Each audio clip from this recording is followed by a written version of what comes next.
नमस्कार, बहुत बहुत स्वागत आपका अनादि टीवी पर। मैं हूं आपके साथ पारुल। आवाम की आवाज देख रहे हैं आप और आज बात करेंगे ये हवा हानिकारक है। मध्य प्रदेश में वायु प्रदूषण फिर जानलेवा स्तर पर पहुंच रहा है। प्रदेश के अनेक शहरों की हवा जहरीली हो चुकी है। प्रदूषण नियंत्रण इकाइयों के मानकों से अधिक प्रदूषण तो छोटे शहरों में है। बड़े शहरों में स्थिति और भी भयानक है। चिंता की बात यह है कि जिन इलाकों में वाहनों की संख्या अपेक्षाकृत कम है, वहां भी प्रदूषण बढ़ रहा है। शायद वहां प्रदूषण का कारण पराली है, यानी अब कृषि कार्यों से भी प्रदूषण बढ़ने लगा है। प्रदूषण के कारण सांस की बीमारियां तो बढ़ ही रही हैं। हृदय रोग और कैंसर जैसी जानलेवा बीमारियां भी प्रदूषण की ही देन हैं। सरकार ने कई उपाय किए, लेकिन प्रभाव कुछ नहीं। प्रदूषण दिनों दिन बढ़ता ही जा रहा है और खतरनाक स्तर पर पहुंच रहा है। मध्य प्रदेश में वन क्षेत्र अधिक हैं, इसलिए यहां वातावरण स्वच्छ रहना चाहिए, लेकिन ऐसा क्यों नहीं हो पा रहा है? ये सवाल जनता के जहन में है और हमारे सामने भी इस सवाल का जवाब तलाशने की कोशिश करेंगे, लेकिन उससे पहले आपको ये रिपोर्ट देखनी चाहिए।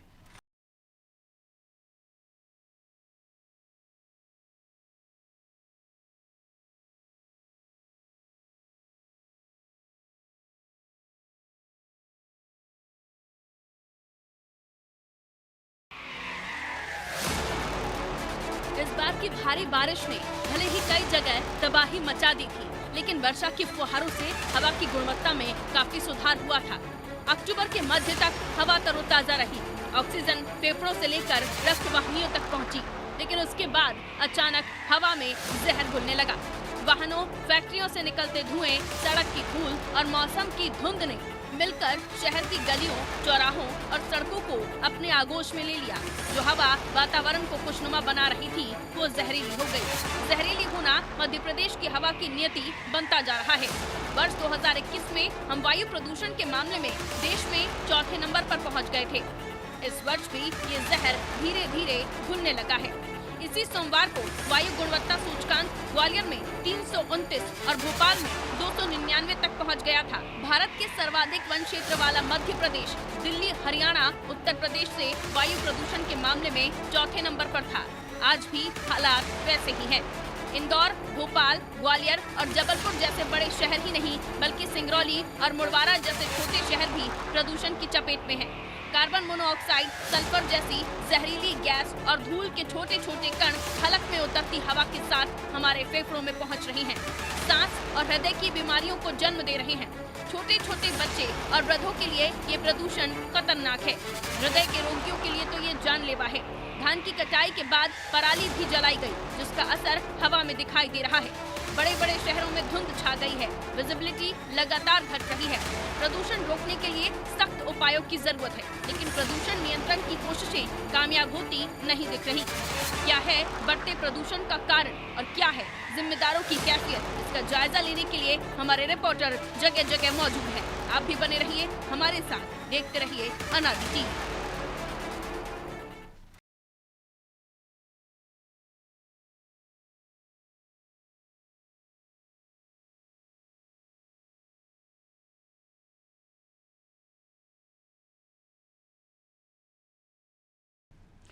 तो जहर बन गई है आपके आसपास की हवा, साइलेंट किलर की तरह काम कर रही है। एम्स के पूर्व डायरेक्टर डॉक्टर रणदीप गुलेरिया का कहना है कि ये साइलेंट किलर की तरह आपके शरीर में काम कर रही है। ये आपके खून में मिलती हुई जा रही है और ये जहरीली हवा आपको अंदर से खोखला कर रही है। ये रिपोर्ट्स भी कहती हैं कि वायु प्रदूषण बढ़ा तो आप नहीं बचेंगे। और ऐसे में जब लगातार वायु प्रदूषण बढ़ रहा है तो क्यों आखिर इसे हम कंट्रोल नहीं कर पा रहे हैं? पराली जलाने को लेकर कानून भी है, लेकिन उसके बावजूद भी क्या पराली जलना बंद हो गई है? बिल्कुल नहीं। क्या पॉल्यूशन पर कंट्रोल करने में हम कामयाब हो रहे हैं? बिल्कुल नहीं।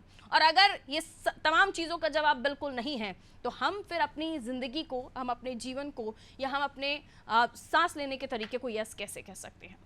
विवेक हमारे साथ बने हुए हैं। मध्य प्रदेश में राजधानी भोपाल, जहां एयर क्वालिटी इंडेक्स का क्या है हाल, जानने की कोशिश करेंगे। किस तरह से प्रदूषण बढ़ रहा है और डॉक्टर्स का इस पर क्या कहना है? विवेक। बिल्कुल पारुल, राजधानी भोपाल की बात की जाए तो राजधानी भोपाल में जिस प्रकार से वायु प्रदूषण जो है वो लगातार बढ़ता हुआ दिखाई दे रहा है, क्योंकि बीते महीने की यदि बात की जाए तो जिस प्रकार से बारिश हुई थी और तेज बारिश मध्य प्रदेश के अलग अलग जिलों में हुई थी, खासतौर पे राजधानी भोपाल या भोपाल संभाग की बात की जाए तो जब बारिश हुई थी उस समय जब जो प्रदूषण है बहुत कम था और वायु की बात की जाए तो वायु कहीं ना कहीं शुद्ध होती हुई दिखाई दे रही थी। मगर अभी के हालातों की बात की जाए तो सड़कों के हाल यदि देखें तो लगातार सड़कें जो है उसमें गड्ढे हैं और गड्ढों के साथ साथ जो रेत है, जो सड़कें जो खुद चुकी है, उससे भी जो प्रदूषण है वो लगातार होते हुए दिखाई दे रहा है। उसके बाद आसपास के ग्रामीण क्षेत्रों की बात करें पारुल, तो जिस प्रकार से जो किसान हैं जो लगातार जो उनकी फसल कट चुकी हो, जो कोलारी है वो लगातार जला रहा है, जिसके कारण जो लगातार जो वायु प्रदूषण है वो हो रहा है। राजधानी भोपाल के वाहनों की बात की जाए तो लगातार जो परिवहन विभाग द्वारा जो जांच है वो लगातार की जा रही वाहनों की, मगर उसके बावजूद भी जो वातावरण में जो माहौल है वो लगातार खराब होता दिखाई दे रहा है। क्योंकि धूल के कण की यदि बात की जाए तो राजधानी भोपाल की कई ऐसी सड़कें हैं जहां पर निर्माण का काम चल रहा है और धूल के जो कण है वो लगातार वातावरण में फैल रहा है, जिसके कारण वायु प्रदूषण जो है वो लगातार हो रहा है। कई विशेषज्ञों का भी कहना है कि जिस प्रकार से राजधानी भोपाल में धूल के कण और वायु प्रदूषण हो रहा है, उसके कारण जो आम जो लोग हैं उनको जो खासा परेशानी है, कई प्रकार की जो बीमारी है वो अब होती हुई दिखाई दे रही है। जब राजधानी भोपाल का ये हाल है तो मध्य प्रदेश के अलग अलग जिलों की तस्वीरें लगातार सामने आ रही है, जहां पर जो वायु प्रदूषण है बड़ी तेजी से हो रहा है। क्योंकि मध्य प्रदेश के यदि वातावरण की बात की जाए तो मध्य प्रदेश में सबसे ज्यादा हरियाली है और हरियाली होने के बावजूद भी यहाँ प्रदूषण जो है वो लगातार चरम सीमा में बढ़ता हुआ दिखाई दे रहा है। जी बिल्कुल। और ऐसे में जब हम देख रहे हैं कि ना केवल पराली जलाने से, गाड़ियों के चलने से, बल्कि सड़कें जो खुदी हुई हैं, जिन पर इस टाइम पर हमने देखा था जब सड़कों को भरने की बात आ रही थी, गड्ढों को भरने की बात आ रही थी, तो पेच वर्क किया गया था और अब वो पेच वर्क भी उखड़ने लगा है। कई जगहों पर गिट्टी डाली गई थी, वो गिट्टी अब सड़कों पर आ गई है और यहाँ सड़कों से उठने वाले जो कण हैं उन्होंने किस तरह से वायु को दूषित कर दिया है, प्रदूषित कर दिया है। और वही कण आते जाते लोग जो ट्रेवल कर रहे हैं, टू व्हीलर्स पर खासतौर पर ट्रेवल करने वाले लोग, उनको काफ़ी हद तक सावधानियां बरतने की ज़रूरत है, क्योंकि कई जगहों पर एयर क्वालिटी इंडेक्स जो है 300 के पार भी चला गया है, जो गंभीर है, चिंताजनक है। लेकिन ऐसे में जब हम बात करते हैं प्रदूषण की, तो हाल ही में मध्य प्रदेश में सड़क को लेकर तो इंतजाम किए जा रहे हैं, एक बड़ा बजट पास हुआ है सड़क को दुरुस्त करने के लिए, लेकिन बाकी और भी कारण हैं। जो कंस्ट्रक्शन का काम चलता है वहाँ पर खुले में जो इमारतें हैं उनको गिरा देना, या फिर खुले में जो कंस्ट्रक्शन का माल है, रॉ मटेरियल है, उसको रखना, उससे भी कई हद तक इन चीज़ों को कहीं ना कहीं बढ़ावा ही मिल रहा है, प्रदूषण बढ़ ही रहा है। इनके लिए कोई नियम नहीं है, कानून नहीं है, और है तो उसका पालन क्यों नहीं? बिल्कुल पारुल, नियमों की यदि बात की जाए तो कई ऐसे विभाग हैं जिनके जो कड़े नियम हैं, मगर लोगों को कहीं ना कहीं अवेयरनेस की जो जरूरी होना चाहिए, क्योंकि जानकारी जो है लोगों के पास है पर्याप्त मात्रा में नहीं है। लोगों को नियम की जानकारी नहीं है, क्योंकि इमारतों की भी बात की जाए, कई ऐसे जो इमारतें हैं जिनको तोड़ा जा रहा है, नया कंस्ट्रक्शन किया जा रहा है, तो उनके लिए भी जो नियम है वो कहीं ना कहीं बनाए गए हैं। मगर हमेशा से देखने को मिलता है कि कई ऐसी बिल्डिंग है जिसको धराशायी ऐसे ही कर दी जाती है बिना कोई नियम कानून के, जबकि नियम कहता है कि किसी भी कंस्ट्रक्शन को तोड़ने के पहले उसके आसपास पूरी तरह चारों तरफ से उसको पैक किया जाए, उसके बाद ही जो इमारतें हैं वो गिराई जाए। क्योंकि सबसे बड़ा जो प्रदूषण का जो कारण है वो कण है, क्योंकि जब इमारतें बनाई जाती है उसको धराशायी की जाती है, उसके बाद जो वहां से उड़ने वाला जो प्रदूषण है वो कई दिनों तक बना रहता है वातावरण में, साफ तौर पे आसपास के इलाकों में भी दिखाई देता है, जिसके कारण जो प्रदूषण है, वायु प्रदूषण है वो दिखाई देता है। और ग्रामीण क्षेत्रों की यदि बात की जाए तो ग्रामीण क्षेत्रों में जिस प्रकार से किसान जो फसलें हैं जो काट दी गई है, जो बिल्कुल उसके अवशेष बचे हैं उनको लगातार जला रहे हैं, उसके कारण भी जो प्रदूषण है वो हो रहा है। क्योंकि प्रदेश सरकार ने भी चिंता जताए थे, मध्य प्रदेश के मुख्यमंत्री शिवराज सिंह चौहान ने भी किसानों से कई महीने पहले भी अपील की थी कि जो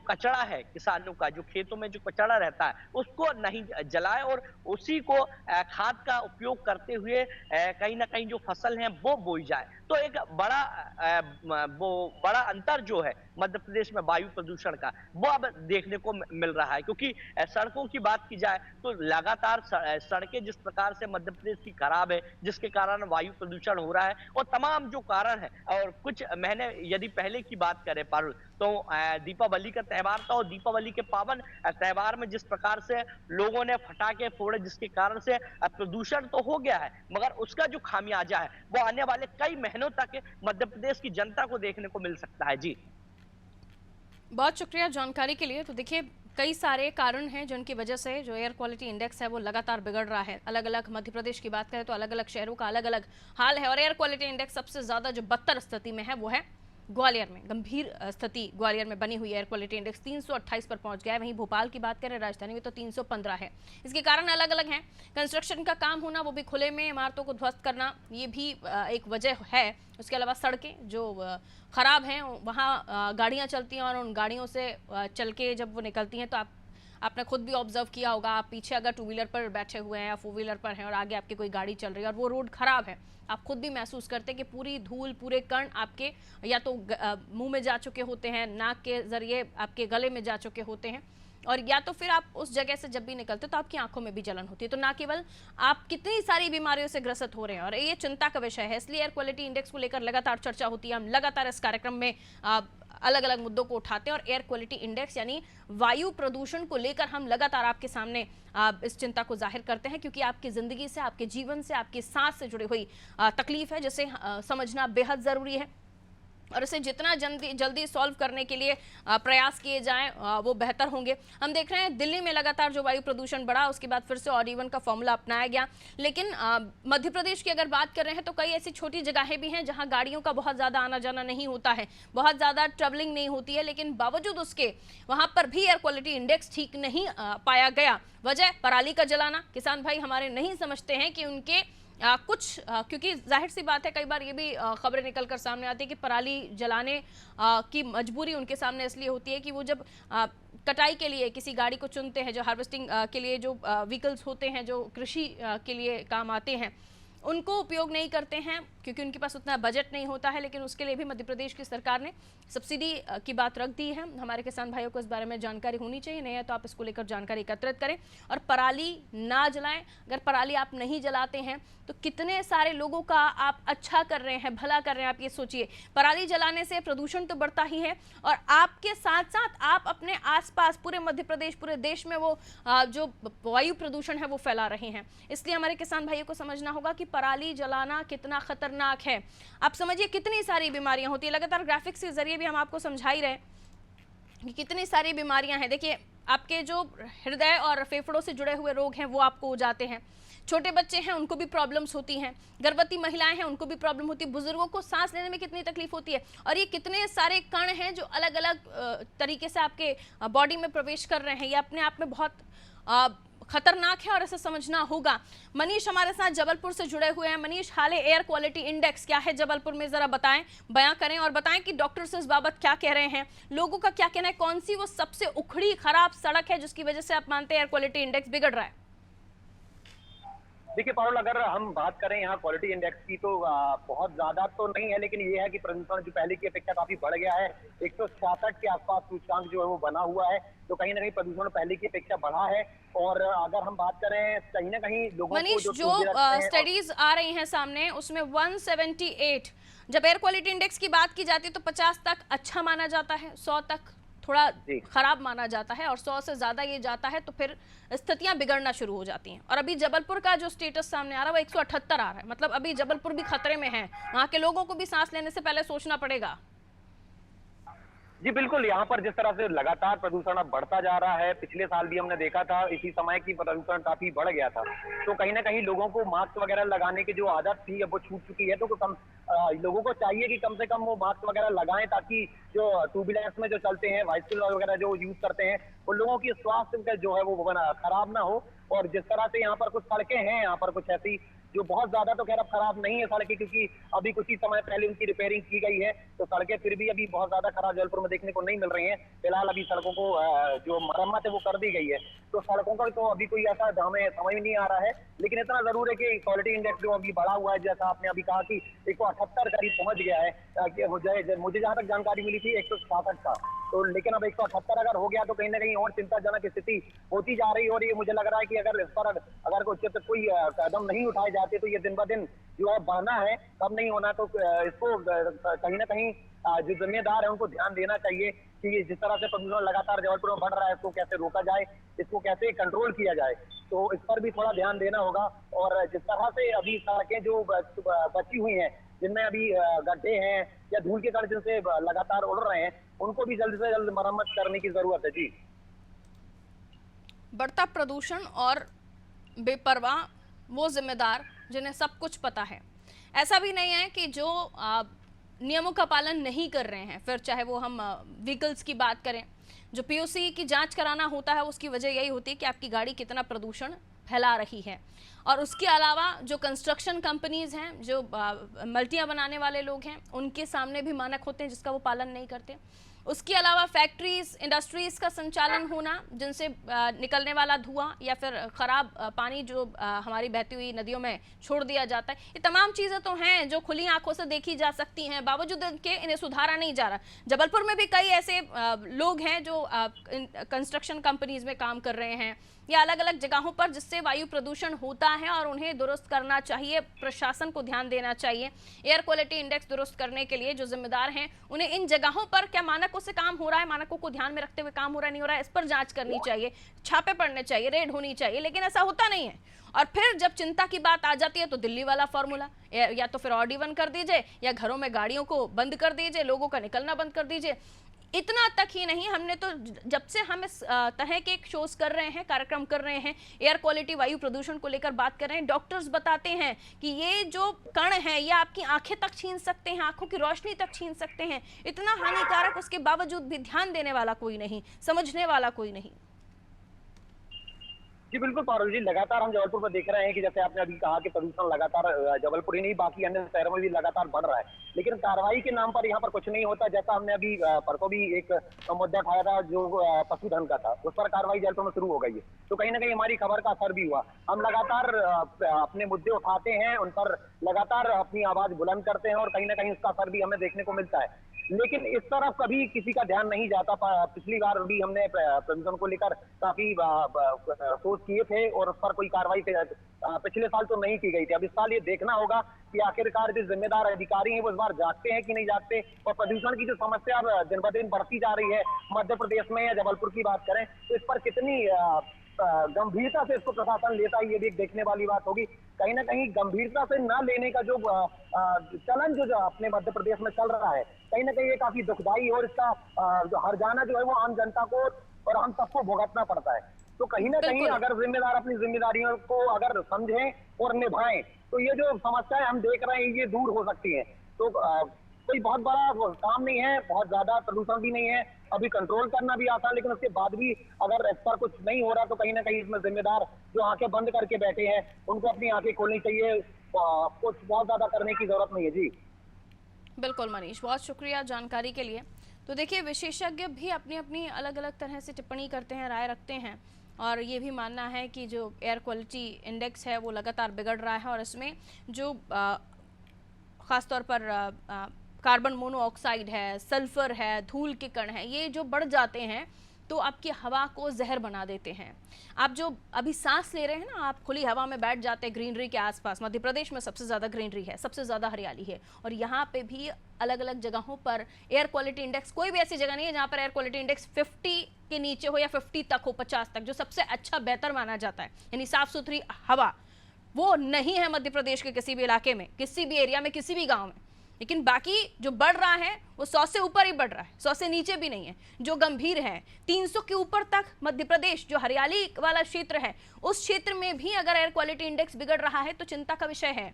अब जब हम कई सारे लोग हैं जो सुबह सुबह उठकर अनुलोम जैसे योगा जैसे पोजेस को करते हैं, सांस लेते हैं ताकि उनके फेफड़े ज़रा तंदुरुस्त हो जाएं, हम अच्छे से और तेज़ तेज़ से सांस लेने तो हमारे शरीर में ताज़ी हवा चली जाए। लेकिन गलत फहमी मत पालिए, आप सांस ले रहे हैं, हवा ले रहे हैं, लेकिन वो जहर भी ले रहे हैं जो इस वायु में घुल चुका है।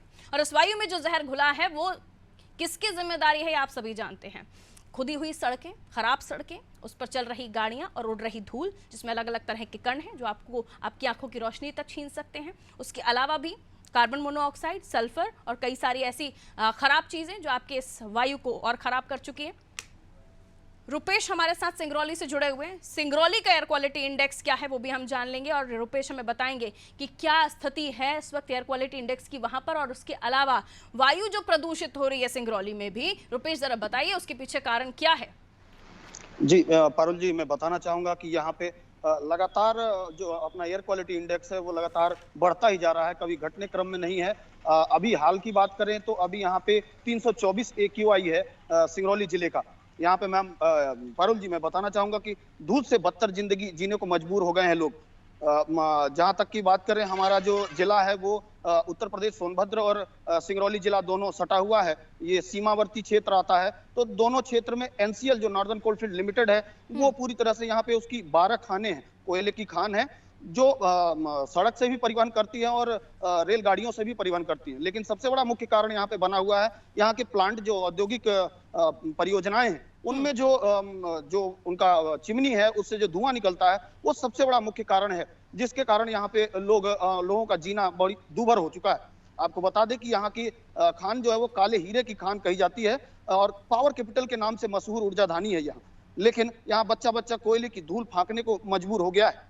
सबसे बड़ा कारण है यहाँ की कोल औद्योगिक कंपनियां और कोल परिवहन जो मुख्य सड़कों से होता है वो सबसे बड़ा कारण है। जी पारुल जी, यानी सब कुछ जानते बूझते हुए प्रशासन की नाक के नीचे सब कुछ हो रहा है और जहरीली हवा लेने को मजबूर है सिंगरौली का हर युवा, हर बच्चा, हर बुजुर्ग। लेकिन ऐसे में जब ये सब कुछ धड़ल्ले से चल रहा है तो अनुमान ही नहीं लगाया जा सकता या कभी सुधार भी होगा सिंगरौली की आबो हवा में, क्योंकि कोल जैसी चीज अगर वहां से पाई जा रही है तो वहां पर जाहिर सी बात है लोगों को उन सब चीजों के साथ ही अब गुजर बसर करना होगा या सीख भी चुके होंगे अब तो। सवाल यह है कितनी बड़ी आबादी के लिए कोई विचार क्यों नहीं करता, कोई सोचता क्यों नहीं है कि आखिर क्यों आप उन्हें जीते जी बीमारियों का घर बना रहे हैं। जी पारुल जी, बताना चाहूंगा कि यहाँ सत्ता और धर्म का चोला जो ओढ़े जिम्मेदार अधिकारी और जनप्रतिनिधि हैं वो पूरी तरह से निष्क्रिय हैं। इस ओर किसी का ध्यान नहीं जाता है कि प्रदूषण जो आज हमारे लिए बहुत बड़ा खतरा बन चुका है, यहाँ के आम जनमानस को बहुत बड़ा खतरा बन चुका है। जो हमारा ग्रामीण क्षेत्र है, जो हरियाली कहा जाता है, जी हरियाली का क्षेत्र होता है, वो भी आज एक काली परत में ढक चुका है। जो यहाँ के औद्योगिक प्लांट हैं उनमें मानक के रूप कोई भी सुरक्षा पद्धति नहीं बनाई गई है जिससे कि यहाँ पे उसको रोका जा सके। पारुल जी, बिल्कुल, जो नॉर्म्स है उसको ध्यान में रखकर कहीं कोई काम नहीं हो रहा है। धड़ल्ले से बड़ी बड़ी इमारतों का कंस्ट्रक्शन हो जाता है, कई बड़ी इमारतों को ढा दिया जाता है। सड़कें हैं जो जिन पर खुदी हुई सड़कें उन पर भी धड़ल्ले से गाड़ियां चल रही होती हैं, जो कितना हानिकारक है, एयर क्वालिटी इंडेक्स के हद तक बिगड़ चुका है। और उसके बाद बची कुची कसर हमारे किसान भाई पराली जलाकर कर देते हैं, तो बचेगा कहाँ। एक आम व्यक्ति अगर अपने जिसके पास ऐसा कोई इक्विपमेंट नहीं है, ऐसी कोई व्यवस्था नहीं है कि अपने घर की वायु को शुद्ध कर ले। आजकल तो ऐसे कई सारे मशीनें आ गई हैं जो आप घर में लगाइए तो एयर क्वालिटी सुधर जाती है आपके घर की, लेकिन सिर्फ घर में ही रह पाइएगा तब तक आप। बहरहाल बहुत शुक्रिया रुपेश जानकारी देने के लिए। तो आबो हवा जहरीली हो चुकी है। मध्य प्रदेश की सबसे कम अगर एयर क्वालिटी इंडेक्स है वो है सतना का, उसके बाद आता है मैहर, उसके बाद आता है दमोह, और सबसे ज्यादा खराब जो एयर क्वालिटी इंडेक्स है वो है ग्वालियर, भोपाल, सिंगरौली, कटनी, जबलपुर, मंडीदीप, देवास का। और ऐसी स्थिति में लगातार जब एयर क्वालिटी इंडेक्स बिगड़ रहा है तो क्या ये चिंता का विषय नहीं है? क्या ये चिंता का विषय नहीं है कि अब भी किसान पराली जला रहे हैं, उन्हें रोकना चाहिए? क्या ये चिंता का विषय नहीं है कि लगातार एयर क्वालिटी इंडेक्स में जो जहरीले कण जाकर मिल रहे हैं, जो आपके शरीर में प्रवेश कर रहे हैं, जो आपकी आंखों की रोशनी तक छीन सकते हैं अगर आप टू व्हीलर ड्राइव कर रहे हैं या आप पैदल चल के जा रहे हैं, तो इस बात पर इतनी गंभीरता से विचार करने की जरूरत है। लेकिन बावजूद इसके यहाँ कोई ध्यान नहीं देता। जिंदगी कितनी कीमती है, आपकी आंखें, आपका जीवन कितना अनमोल है, लेकिन आपका ये तंदुरुस्त शरीर दरअसल बीमारियों का घर जल्दी बन जाएगा, क्योंकि आबो हवा बहुत जहरीली हो चुकी है। जिस हवा को आप ऑक्सीजन समझकर सूंघ रहे हैं, इनहेल कर रहे हैं, वो दरअसल जहर हो चुकी है और इस जहर से बचने का फिलहाल तो कोई उपाय नहीं है। इसलिए कोशिश कीजिए कि अपने आप को तंदुरुस्त रखें, अपने ख्याल रखें, अच्छा खाएं और कोशिश करें कि अपने आसपास हरियाली बनाए रखें, अपने घरों में पौधे लगाइए। कम से कम जो प्रयास सरकार को करने चाहिए उसके लिए तो हम कोशिश कर ही रहे हैं कि प्रशासन के कानों तक आवाज़ पहुंचे, लेकिन जो प्रयास आपके हो सकते हैं वो आप ही कर सकते हैं। दीजिए इजाज़त, रखिए अपना ख्याल। नमस्कार।